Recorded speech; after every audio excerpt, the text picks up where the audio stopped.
ইউক্রেনে সামরিক অভিযান পরিচালনার 2 বছর পেরিয়ে গেছে। এর মাঝে পশ্চিমা বহু নিষেধাজ্ঞার কবলে পড়লেও উচ্চ আয়ের তালিকায় নাম লিখিয়েছে রাশিয়া। উচ্চ মধ্যম আয় থেকে দেশটির অর্থনীতি উচ্চ আয়ে উন্নীত হয়েছে। সম্প্রতি বিশ্বব্যাংক থেকে প্রকাশিত এক র্যাঙ্কিংয়ে রাশিয়াকে উচ্চ আয়ের তালিকায় স্থান দেওয়া হয়েছে।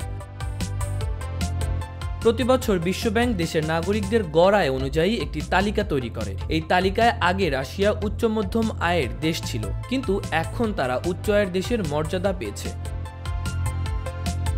বিশ্বব্যাংক দেশগুলোকে উচ্চ আয়, উচ্চ মধ্যম আয়, নিম্ন মধ্য আয় এবং নিম্ন আয়ের দেশ বিভক্ত করেছে। বিশ্বব্যাংকের মতে এক দেশের নাগরিকদের বার্ষিক গড় আয় 11,70,000 টাকা হলে সেই দেশ উচ্চ মধ্য আয়ের তালিকায় স্থান পায়। রাশিয়া এ মানদণ্ড পূরণ করে এখন উচ্চ আয়ের দেশে পরিণত হয়েছে।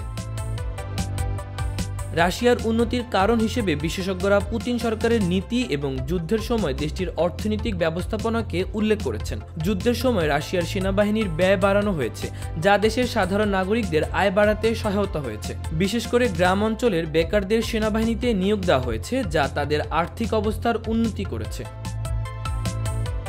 তবে রাশিয়ার এই উন্নতির নতুন চ্যালেঞ্জের জন্ম দিয়েছে।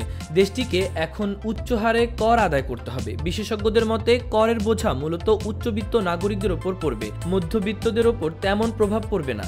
রাশিয়ার বিরুদ্ধে যে ধরনের আর্থিক ও অর্থনৈতিক আগ্রাসন চালানো হয়েছিল তা অন্যান্য কোনো দেশ একসঙ্গে মোকাবেলা করেনি। বিশেষজ্ঞরা মনে করেন রাশিয়ার এই নীতি থেকে ভারতসহ অন্যান্য উন্নতশীল দেশগুলোর শিক্ষা নেওয়া উচিত। রাশিয়ার অর্থনৈতিক উন্নতি প্রমাণ করে যে সঠিক নীতি এবং কার্যকর ব্যবস্থাপনার মাধ্যমে বাধা পেরিয়ে উল্লেখযোগ্য অগ্রগতি সম্ভব। মাহবুবুর রহমান ইমন, খবর সংযোগ।